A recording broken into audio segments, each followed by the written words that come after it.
सिर्फ 5 या 4 मिनट के लिए ही इधर का महत्व सुनाते हैं। बोलिए श्री कृष्ण भगवान की जय हो, कुरुक्षेत्र धाम की जय हो। तो बहन जी, प्रभु जी, आज हम जिस कुरुक्षेत्र की पवित्र भूमि पर आए हैं, इस पवित्र भूमि का नाम है ज्योति शहर।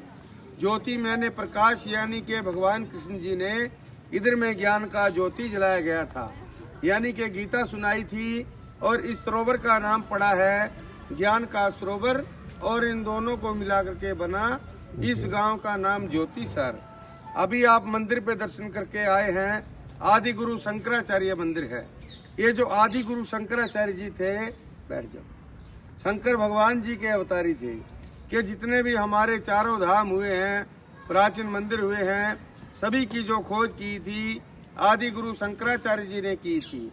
आज से 1300 वर्ष पहले काशी पीठ से होते हिमालय जा रहे थे, जब उन्होंने पूरे भारत को घूमा और पूरे मंदिरों की खोज की, वो घूमते घूमते यहाँ पर भी आए और उन्होंने इधर में बैठ के पूरा मेडिटेशन किया, ध्यान किया, महसूस किया, और फिर उन्होंने कह दिया कि जो भगवान कृष्ण जी ने गीता सुनाई थी वो ठीक इसी जगह पर ही सुनाई गई थी।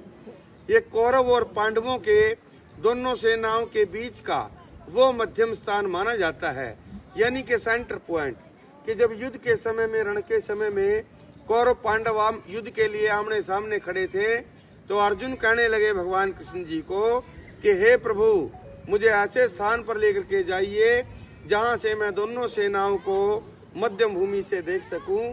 तब श्री कृष्ण भगवान जी अर्जुन को इस स्थान पर लेकर के आए थे और सामने खड़ी हुई सेनाओं में अपने भाई बंधुओं को देख करके अर्जुन को यहाँ पर मोह हो गया था कि मेरे काका, मेरे दादा, मेरे भाई, मेरे बंधु, मेरे गुरुजन तो अपने हैं प्रभु, मैं मारूं तो किसको मारूं।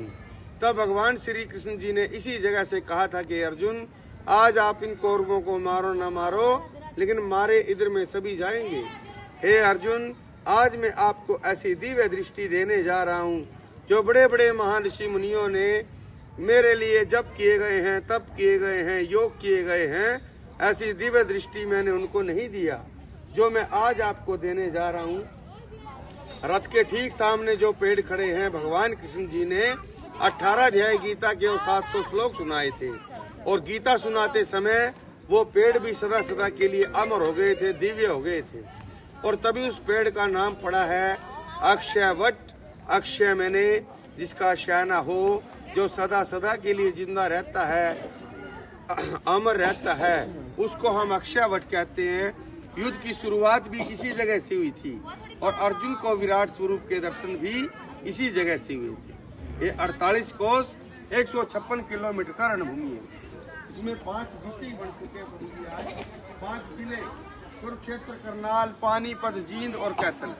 जींद जिले में गांव पड़ता है, कोई शोर ना करो बहन जी थोड़ा सा। जींद जिले में गांव पड़ता है पांडु पिंडारा, जहां पर कौरवों के पिंडदान किए थे पांडवों ने, और 182 तीर्थ रणभूमि के अंदर है, जिन पर 33 कोटि देवता वास करते हैं। कौरव पांडवों के पूर्वज राजा कुरु ने भगवान विष्णु की तपस्या करके इन्हीं तीर्थों की मिट्टी से राजा कुरु का जो शरीर था, पाप मुक्त हो गए थे, श्राप मुक्त हो गए थे। तब उन्होंने मुक्ति के लिए जो 8 नियम धर्म बताए गए, सत्कर्म किए, धर्म किए, दान किए, योग किए, भगवान विष्णु जी की अखंड भक्ति की थी और 33 कोटि देवी देवताओं का वरदान मांग लिया, जो रणभूमि के 182 तीर्थों पर वास करते हैं। इसीलिए क्षेत्र को धर्म क्षेत्र भी कहा गया कि जो भी युद्ध में मारे जाएंगे उनकी मुक्ति हो जाएगी। सर, आज भी इन 5 जिलों से अस्थियां फूल गंगा जी, काशी जी नहीं जाती है। वामन पुराण के अंदर लिखा है, गंगे जले मुक्ति, वाराणसी जले स्थले, कुरुक्षेत्र तीर्था मुक्ति, आंतरिक्ष जले स्थले। आंतरिक्ष जल और स्थल में तीनों ही प्रकार से मोक्ष मुक्ति का भी धाम माना जाता है। ये भगवान कृष्ण जी का अष्ट धातु का मूर्ति है। सबसे पहला मुख जो है राजा बलि है, नरसिंह अवतार गणेश जी, शंकर भगवान श्री कृष्ण जी हैं, दाढ़ी वाले ब्रह्मा जी हैं, हैग्रीव जो घोड़े वाला मुख है हनुमान जी और परशुराम जी। एक परिक्रमा विराट रूप का और अमर पेड़ का परिक्रमा करते हैं, उसमें एक जाप किया जाता है। सभी बोलो मेरे साथ भाई, ओम नमो भगवते वासुदेवाय, ओम नमो भगवते वासुदेवाय। बोलिए कृष्ण भगवान की जय हो। कुरुक्षेत्र धाम की जय हो। तो प्रभु जी ऐसी इधर की कथा है, ऐसा इधर का महत्व है।